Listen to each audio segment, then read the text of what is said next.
חינוך ל-2014, אנחנו ממש מתרגשים שבאתם. זה כיף נורא גדול לראות בקהל גם אנשים שהם חברים ותיקים ושותפים לדרך, וגם אנשים חדשים, ואנחנו פשוט נתחיל, אני לא אכביר במילים. אני רוצה להזמין את אלון חן, סמנכ"ל שיווק בגוגל, לתת את דברי הברכה הראשונים, ואנחנו ממשיכים קדימה. תודה רבה יעל. אז אני גם לא אכביר במילים. שומעים אותי טוב? אני שומע את עצמי באקו. כן? אז ברוכים הבאים לקמפוס תל אביב. נחכה שכולם יתיישבו. חסרים מקומות? כל מי שבצדדים? לא?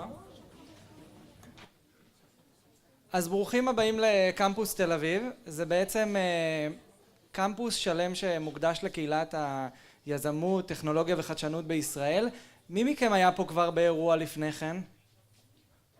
אז כן. לא הזמינו, אז לא צריך להזמין. נכנסים לאתר של קמפוס תל אביב, ויש שם בין 2 ל3 אירועים ביום.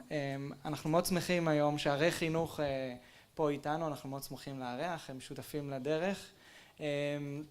רק ככה לסבר את האוזן, מעבר לאירועים שיש פה בקמפוס תל אביב, הקמפוס בעצם נוצר לעזור לסטארט-אפים ישראלים, למצוא אחד את השני, לעשות נטוורקינג, לשמוע על טכנולוגיות חדשות. אגב, לא רק טכנולוגיות של גוגל, כל מי שיש לו מוצר או פלטפורמה מוזמן לעשות פה אירוע.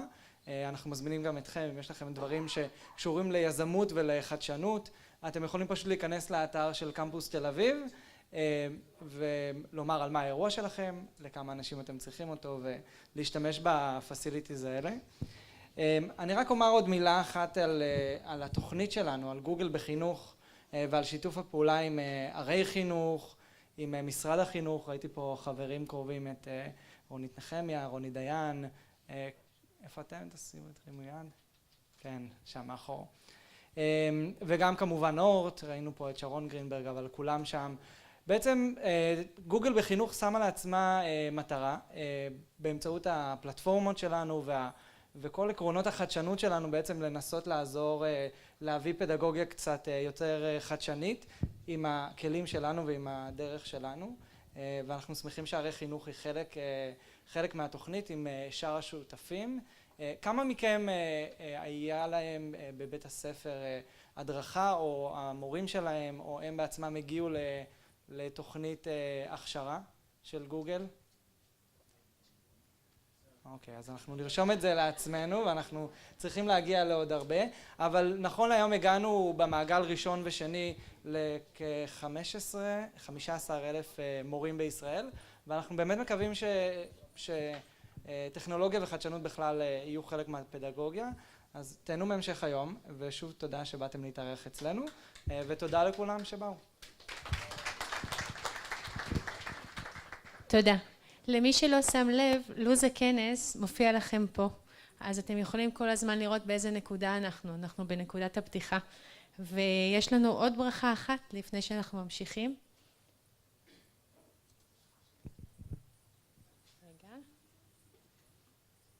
שלום, אני מבקש לברך את ראשי הערים וכל קהילת החינוך של ערי החינוך בישראל לרגל הכינוס שלכם. אני רואה בכינוס הזה בשורה גדולה, משום שבדרך כלל אנחנו נוטים לחשוב שכשאנחנו משתפים פעולה ויוצרים מעגלים משותפים של ערים או קהילות, אנחנו עלולים לאבד את הייחודיות שלנו. אבל מי שמבין תהליכים של פריצה ותהליכים של שיתוף פעולה לעומק יודע שככל שהמערכת נפתחת יותר, היא מגבשת יותר את הזהות שלה, ולכן המהלך הזה של ערי חינוך הוא מהלך שבסופו של דבר יסייע לכל אחת מהרשויות, לכל אחת מהשותפות בתוכנית הנפלאה הזאת של ערי חינוך, למקד את מה שיש לו, לתת קודם כל לקהל היעד שלו, לתושבי העיר, אבל גם מהי נקודת הייחודיות שיש בתוכו כדי לתרום למדינת ישראל ואולי גם לעולם כולו.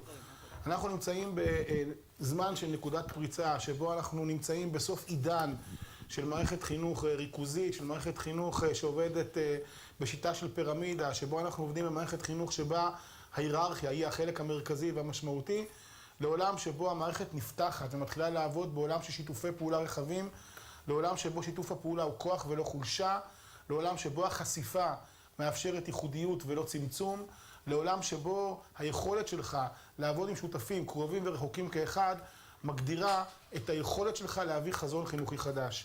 אני בטוח שהכינוס הזה, ההרצאות החשובות שתשמעו, השיח המיוחד ביניכם, יהיה עוד שלב בנקודת הפריצה ההכרחית כל כך לערים שלכם, למערכת החינוך ולמדינת ישראל בכלל. בהצלחה לכולם.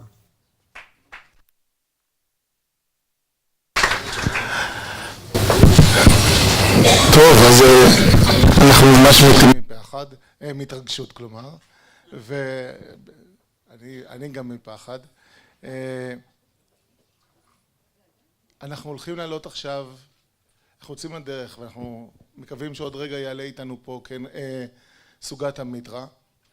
והנחת העבודה שלנו היא שכולכם מכירים את סוגת המיטרה. מי שלא מכיר, אני אגיד בכל זאת מילה אחת, שתיים, על סוגתה בעצם זה הדמות החינוכית כמעט החזקה ביותר היום בעולם. שתעשו באינטרנט סוגת המיטרה, תראו אותו מרואיין בכל רחבי העולם. האיש בעצם, הרעיון המרכזי שלו שהוא עשה משהו נורא פשוט. הוא עשה את הניסוי שנקרא מחשב בקיר והחור בקיר, והוא שם קיוסקים, מחשב שנמצא בקיוסק ברחובות בהודו, והוא נתן לילדים חופשי להשתמש בהם. ובאמת הוא בא לבדוק אחרי תקופה, והוא גילה שההישגים שלהם הם רבים לאין שיעור, לעומת ילדים שהלכו באותו זמן לבית ספר. ואז הוא אמר, בוא נעשה עוד ניסוי. הוא אמר, בוא ניתן להם תוכנות בתחום מסוים, ונשאל אותם שאלה בנושא של ביוכימיה. והוא בא ושאל אותם את השאלה, הם אמרו לו שהם לא מבינים את השאלה, הוא אמר גם אני לא מבין את השאלה, אבל אני אחזור, זה נורא חשוב הנושא הזה, אני אחזור עוד חודשיים לשאול אתכם מה קורה. והוא חוזר עוד חודשיים, והרמת ידע שמפגינים מפילה אותו, ואז הוא מתחיל עולם מחקר שלם, ושזה מביא אותו בסופו של תהליך להופיע בטד, ואחרי שהוא מופיע בטד הוא זוכה בפרס טד, ואת הכסף של פרס טד, אני לא יודע אם אתם יודעים, פרס טד ניתן כל שנה לאדם אחד בעולם, לא בעולם החינוך, בעולם בכלל. והוא היה איש החינוך הראשון שזוכה בפרס טד, ואת הכסף שלו הוא השקיע בבניית משהו שנקרא סול, Self Organized Learning Environment. הוא הקים כאלה 5 מרכזים בהודו, שברגע זה הוא נמצא שם באחד מהם, בקלקוטה, והוא הקים עוד 2 מרכזים כאלה באנגליה. וזה מתחיל לייצר שיח מאוד מרתק בעולם החינוך, סביב בעצם 4 דברים שהוא גילה. הוא גילה דבר אחד, שברגע שמאפשרים חיבור חופשי לאינטרנט, קורים דברים שלא הצלחנו לחזות אותם קודם. 2, הוא גילה ששאלת חקר משמעותית יוצרת למידה, ומבחינתו שאלת חקר משמעותית זה שאלה שאין עליה תשובה. הוא גילה שברגע שהוא אומר לילדים, לשאלה הזאת אין תשובה, המוטיבציה שלהם עולה דרמטית. ברגע שהוא אומר שהם חושבים שיש תשובה, המוטיבציית למידה יורדת דרמטית. הדבר השלישי שהוא גילה זה שלמידה אישית היא לא אפקטיבית ולמידה קבוצתית היא אפקטיבית לאין שיעור. והדבר האחרון שהוא גילה זה המבוגר המשמעותי, שהוא קורא לזה סבתא תומכת, שמה שהוא אומר שבעצם האדם המשמעותי לילד הוא האדם התומך בו, לא דווקא זה שמומחה בידע. ויש פה סיפור גדול.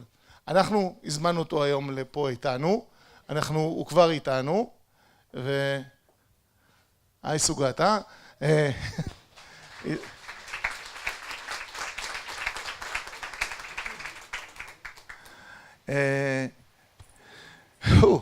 And now I need to change a little bit what I thought.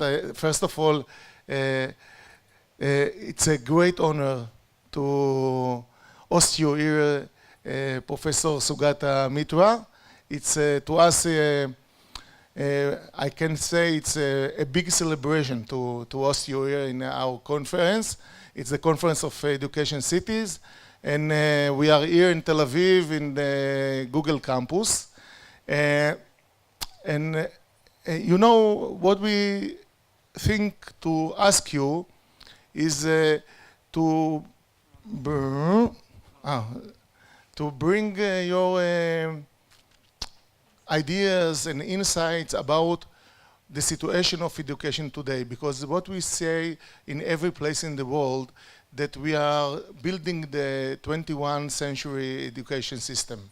But if you go to the classes, you can see the 20 and in some places the 19th century education system. And the question is what we need to do to small things that can make a big change to the education system. So thank you, and the stage is yours. Thank you. I think Yaakov was introducing, and I hope he said only good things. So, you know, the problem that we need to discuss is actually quite simple. We know that everybody uses the internet. I'm sure everyone in this room uses the internet. But if you look at our schooling systems, then neither in curriculum nor in the pedagogy and nor in assessment is the internet anywhere there. So there is a big disconnect between what you do in real life and what you do in school. So I'm trying to see if there is a way to connect these two things. Just to give you a simple question. What would happen if you allowed the use of internet inside an examination hall? If you think about it, it will cause several very major changes. First of all, the way in which you make up questions will have to change completely, because there is no point making a factual question which just search and answer. So the nature of your questions will have to be different. Then, if the nature of the questions become different in the examination, the teacher has to change how she deals with subjects. Because if you know as a teacher that your student is going to have access to the internet during the examination, then how you teach will have to change completely. So, so a change in the examination system will cause a change in the pedagogy. And similarly, a change in the pedagogy will cause a change in curriculum. Because if you are then teaching a curriculum, you will again leave out the factual bits Sugata? and put in Sugata, sorry. more analytical. Sugata, because we have a little voice problem, maybe we will translate you and then you continue, okay? We will translate now. 1 minute, okay. אנחנו לא נעשה עצירות כל הזמן, רק את הנקודה הזו שהיא מאוד חשובה שסוגתה ביקש מאיתנו גם מראש לומר, למרות שזה קצת מקוטע. השאלה אודות פתיחת האינטרנט בהיכלי הבחינות. מה עושה שינוי של מבחן בחומר פתוח לפדגוגיה? איך הוא משנה את כל מערך המבחנים בנקודת נגיעה אחת? Okay. So, thank you, Sugata. You can continue. Yes, okay. So, what Yaakov was saying in the beginning, that what is a small change that can cause a big difference, I think it is only one of the things could be just this one factor, allowing the use of the internet to answer questions. I have been trying to tell this to different governments, but the educational system of most countries is not prepared at this point to be able to make that change. So what I'm doing instead is that I am creating my own questions and then giving that to children and saying to them, I will not teach you, but I will ask a question and you use the internet and give me the answer. These questions obviously cannot be simple questions. They have to be qualitative questions. They have to be difficult questions. And the surprising thing is that little children, even children who are 9 or 10 years old, once they used to this method, if you ask, do you want an easy question or do you want a difficult question? We'll always say we want a really difficult question because they feel that confident enough to answer it. But having said that, I think I would leave it to a conference like yours to try and figure out how do you get this into the mainstream education system.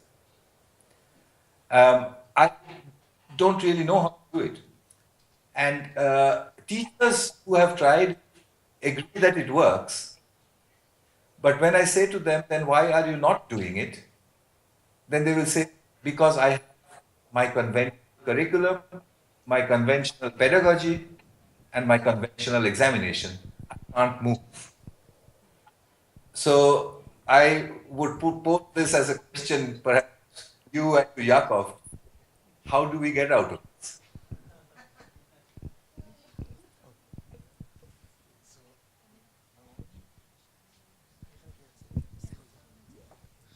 It's yeah. I think Sugata, it's you put a strong question to us. But if I thought about what you think, what you say, it's to me. If the main idea is to you go to different places in the world and they suggest them, let's make a test with open internet.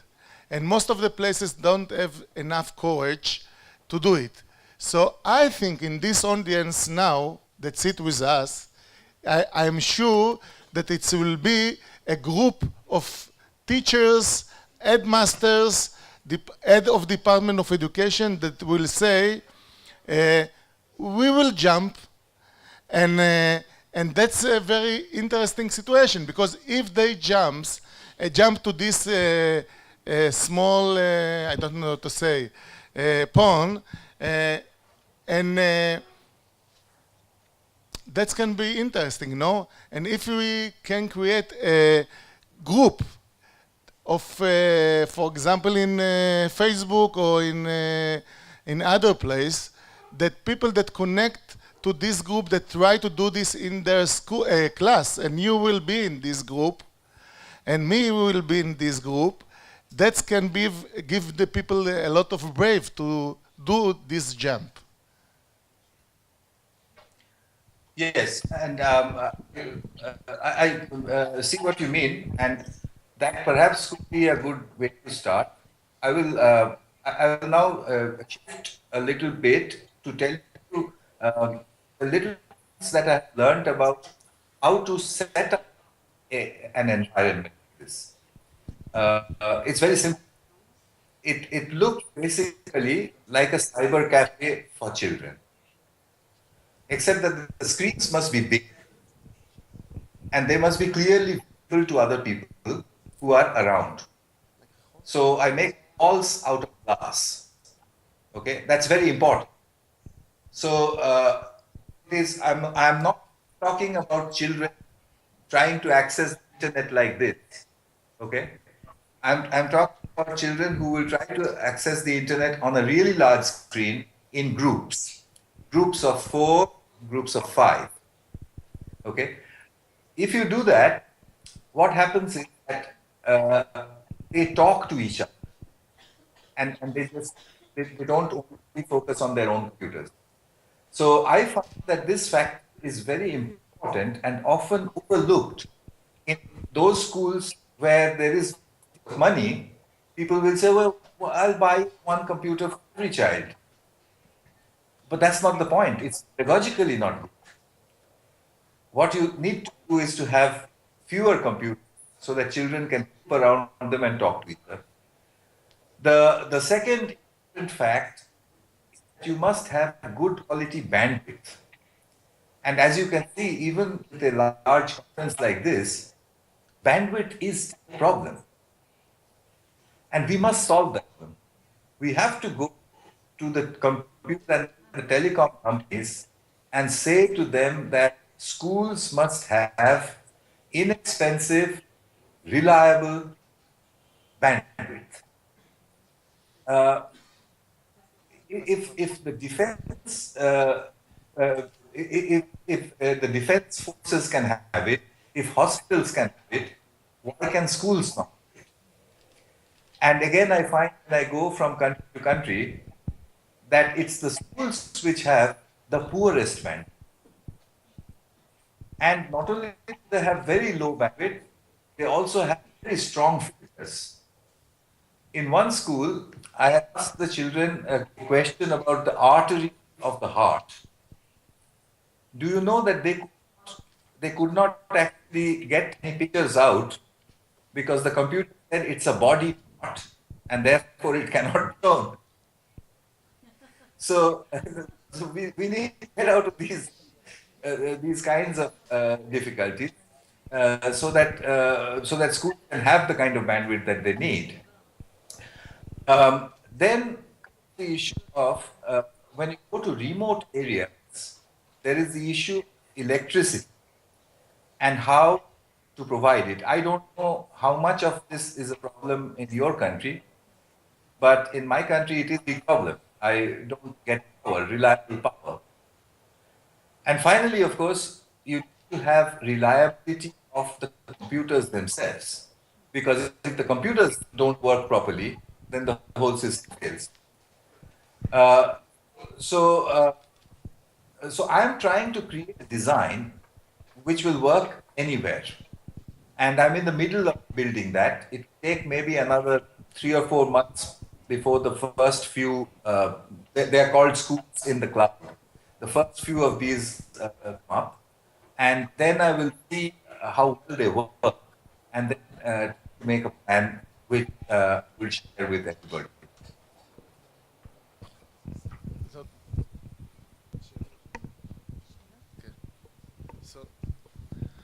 So, Sugata, now we will ask people, people to that have question to us, ask this question to you.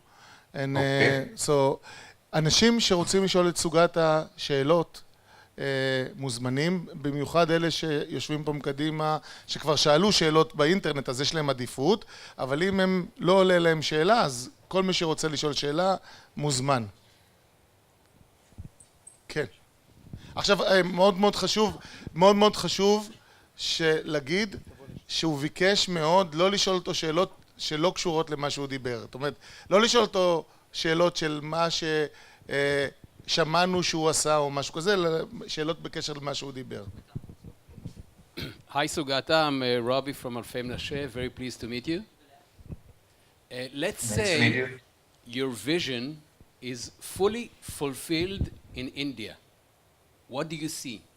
In India and around the world, what do you see? Okay, it's a very interesting question. What I would like to see is a schooling system where at the end of the school, the child who comes out does not need to be examined at all. You know, there is an assumption that in order to find out if the school did the job or not, we have to give an exam at the end of it. I think we don't need that exam anymore. We could think of a situation where the child comes out capable of doing certain things anyway. I don't know if this is making sense, but I will put it another way for you to think about it. What would you think of, or imagine a world where if you ask a child, do you go to school? He gives the answer, I don't know. Okay, imagine a school that is built such that the child will say, I don't know if I go to school or not. If we are going to really have an information society, knowledge society, if we are going to really use the cloud of information around us, then where is the need to have a place where you have to go? That place will continue to exist, but it will be a place where you go to meet your friends. When it comes to learning, I don't see